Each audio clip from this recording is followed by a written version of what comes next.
that particular statement by Epra in regards to the Embakasi fire.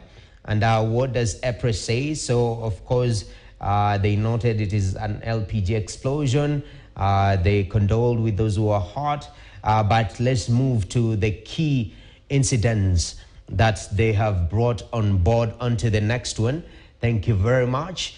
Now, applications for construction permits for a liquefied petroleum gas storage and filling plant at the site were received by Epra on 19th of March 2023 and 20th June 2023 and 31st of July 2023. So this venture has been applying to get licensing, or rather permits to construct, and all applications were rejected as they did not meet the criteria for an LPG storage and filling plant in that area. Now, I'm glad that Epra has mentioned that, and they're saying that we rejected the application. Question is, if you rejected the application, what next? Anyway, the main reason for the rejection, they've given very valid reasons why this application for permit for construction was rejected. They say that failure of the designs to meet the safety distances stipulated in the Kenya standard. All right, so people have been hurt from this explosion last night. First of all, this venture did not meet the safety requirement. But as a Kenyan, you are living your life. And all of a sudden, there is this incident, you're hurt, somebody loses their life because of this. That's why regulation is very important.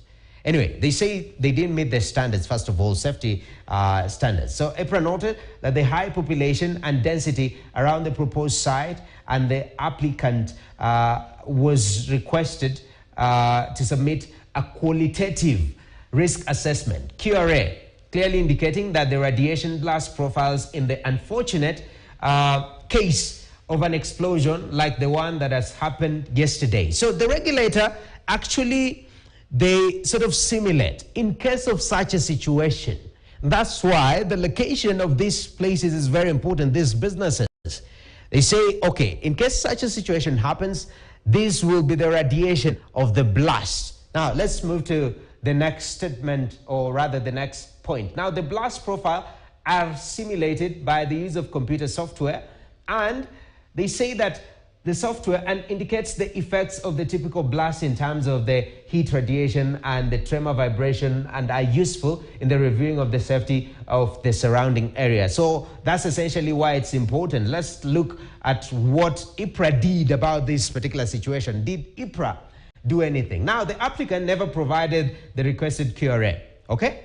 So they never gave, in case of a situation, this how far people living around us are. They never provided that, okay?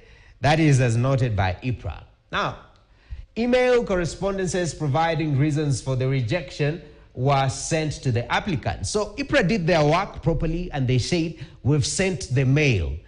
We've done our work. Your request has been rejected. And that's where we move to the next point in regards to whether Epra should be held responsible. As the regulator, which is very important, we have formulated short and medium-term measures to ensure safety of all LPG plants in the country. Now, I don't know whether they are formulated after this particular incident or it's something that has been there, okay? So they say that these plans have been formulated to make sure that all LPG plants are safe in the country and their safety is guaranteed. These are very heavy terms. And talk to the people on the ground in Embakasi today, their safety now, they're thinking, they see LPG, they ask, okay, is this safe or not?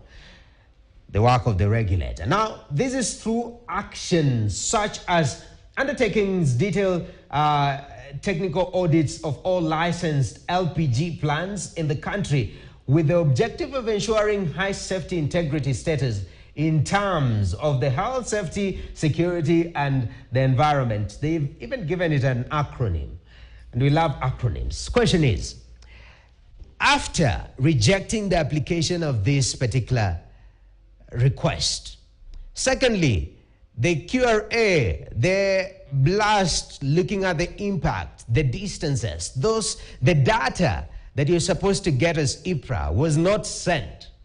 And you say you sent a mail rejecting and there was no response in regards to the request that you put forward. What did you do after that? That's the big question. It seems nothing was done in this regard. We sat pretty, and after that, this has happened. Now we are coming out. The question is, can we do better? Can all LPG facilities in this country and people living around those areas be assured of their safety? And secondly, also, any entity that you see out there, can we be assured that they are licensed? How can we know that this is licensed, this is not? Because as you'll see later on, because you're about to take a short break, as you'll see later on, there was a criminal case in regards to this particular facility. So this was a tragedy in waiting, and it has finally happened. Should Epra be held also responsible and other stakeholders to ensure that the safety of the Kenyan people? We'll be digging deeper in this regard later on, but right now, Business Today takes a short break.